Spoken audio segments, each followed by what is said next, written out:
नमस्कार, मैं मनीष मिश्रा। आप देख रहे हैं रिसर्च न्यूज़। इस वक्त हमारे साथ शहर अध्यक्ष रीवा जिला लखनलाल खंडेलवाल जी हैं।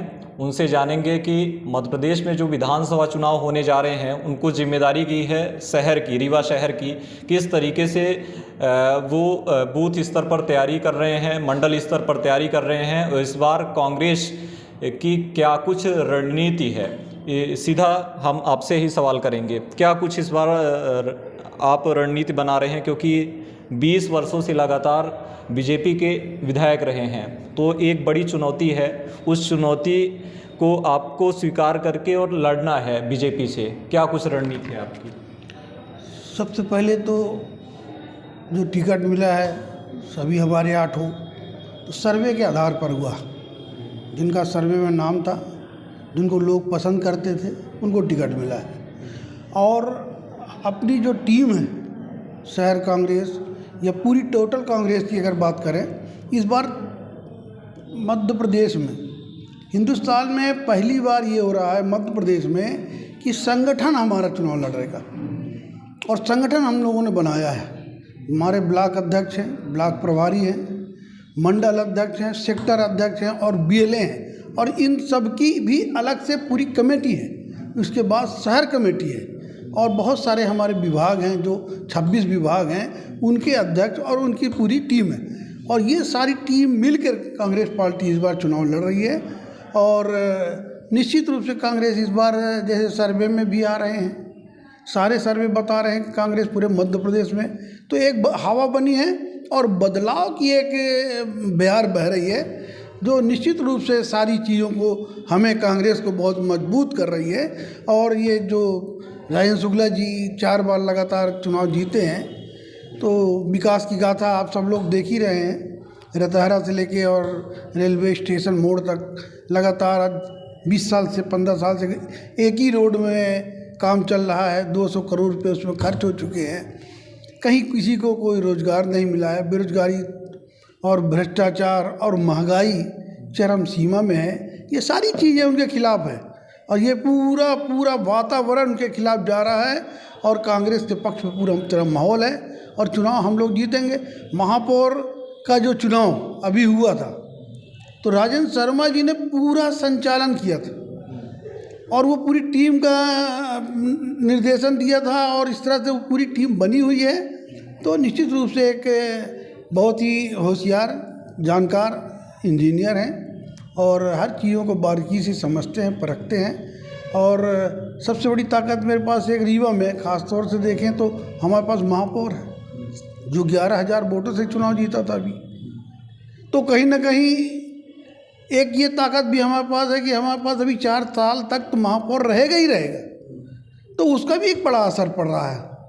और हमारी एमआईसी है और काम हो रहा है। 144 करोड़ का काम महापौर जी के द्वारा उद्घाटित कर चुके हैं, जो गली गली के अंदर काम हो रहे हैं। आगे आने वाले समय में इन लोगों ने 20 साल में पानी नहीं पिलाया था, लेकिन अभी महापौर जी ने 133 करोड़ का ठेका कराया पानी का। और आने वाले समय में आप देखिएगा, साल 1.5 साल के अंदर लोगों को कम से कम सुबह और शाम 4 घंटे पानी मिलेगा और दूसरे मंजिल में चढ़ेगा, बिना टुल्लू के पानी चढ़ेगा, शुद्ध पानी मिलेगा। ये ऐसी व्यवस्थाएं होती हैं। निश्चित तौर पर कहीं ना कहीं जब महापौर का चुनाव हुआ, महापौर जीते कांग्रेस पार्टी से, तो जो लगातार भाजपा का गढ़ रहा है वो टूटा है। लेकिन जो राजेंद्र शुक्ला जी हैं, उनके विपक्ष में राजेंद्र शर्मा जी हैं, तो उनकी जो मजबूती है, कहीं ना कहीं लोग मानते हैं कि व्यापारी वर्ग में अच्छी पकड़ है, सर्वहारा समाज को वो उनके साथ रहते हैं और मदद करते हैं। तो उनकी जड़, क्या भाजपा की जड़ को उखाड़ फेंकेंगे? ये भी तो एक महत्वपूर्ण चुनौती है आपके बीच। नहीं, देखिए, दोनों इंजीनियर हैं, दोनों ही एक ही कॉलेज में पढ़े हैं, रीवा के ही इंजीनियरिंग कॉलेज में दोनों पढ़े हैं। राजेंद्र शर्मा जी 1 साल सीनियर हैं और उस विद्यालय, जिस विद्यालय से ने इन्हें इंजीनियर लिखने का तोहफा दिया, जिस इंजीनियरिंग कॉलेज में पढ़ा, उस इंजीनियरिंग कॉलेज की ज़मीनें इन्होंने बिकवा दिया, वहाँ कोर्ट खुलवा दिया, दूसरे कॉलेज वहाँ पे खुलवा दिए। शहर की सारी ज़मीनें आप देख रहे होंगे, समदड़िया और बंसल के नाम कर दिया उन्होंने। मतलब औने पौने में ज़मीनों को, सरकारी ज़मीनें जितनी थी सारी ज़मीनों को इन्होंने खुर्द बुर्द करके और 2-4 ये कंक्रीट के बिल्डिंग बनवा के लोगों को दिखा के यहाँ की हालत ये है कि आज शहर के अंदर कोई कंसर्न शहर में आ जाए, शासकीय कोई उपक्रम आ जाए कि हमें ये यहाँ पे स्थापित करना है तो ज़मीनें नहीं बची। सिविल लाइन जैसी जगह जहाँ आबो हवा के लिए लोग घूमने जाते थे वहाँ बाज़ार बना दिया। तो टोटल चारों तरफ बाज़ार का कंक्रीट, रोडों का कंक्रीट और शहर की सारी ज़मीनें बंसल और समदड़िया के नाम कर दिया। इसको विकास थोड़ी कहते हैं। ये विकास उनके सर चढ़ के बोलेगी। लोग जान गए हैं कि ये एक कहावत लोग कहते हैं कि एक लड़का के बाप मर गया, बाप के मरने के बाद वो जो ज़मीन बना कर रखा था बाप, तो ज़मीन को क्या किया, सब बेच दिया वो जो, और 2-4 गाड़ी खरीद लाया, बढ़िया बिल्डिंग बना लिया और लोगों को कहने लगा देखो बाप ने 70 साल में जो नहीं किया लड़के ने कर दिया है। तो ये हालत है कि हम लोगों की जो पुरखातिन ज़मीनें शहर के अंदर थी, कीमती ज़मीनें थी, आज वो सब की सब समदड़िया और बंसल के नाम पे चली गई। बिल्कुल, कांग्रेस और बीजेपी में दोनों में राजेंद्र हैं और दोनों इंजीनियर हैं।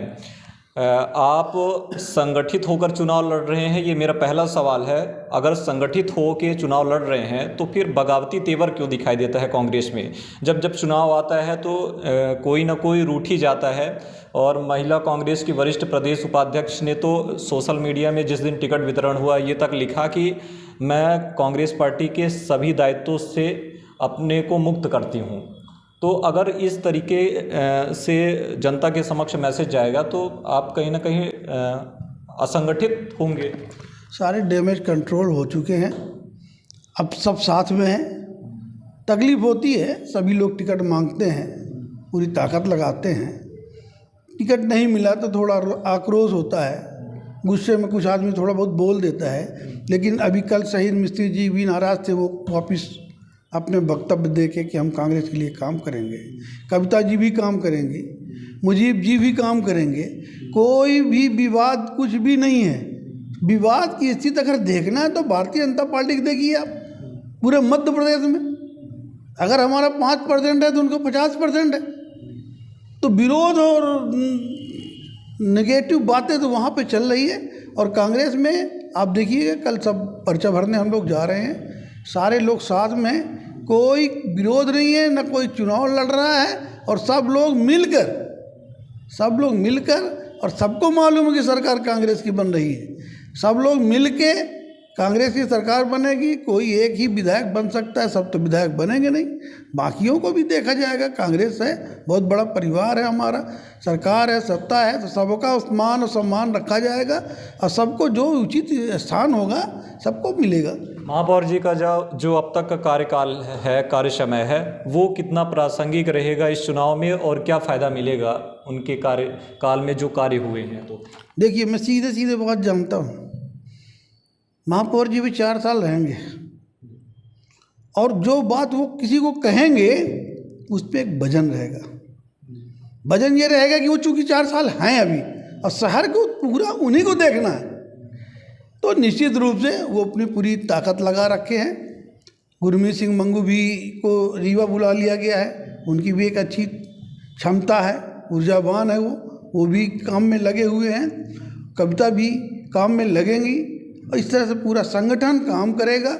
और निश्चित रूप से जो ये मिथक है कि राजेंद्र शुक्ला को नहीं हराया जा सकता, तो ये देखिएगा कि 25,000 से ज़्यादा मतों से राजेंद्र शुक्ला इस बार चुनाव हारेंगे रीवा से।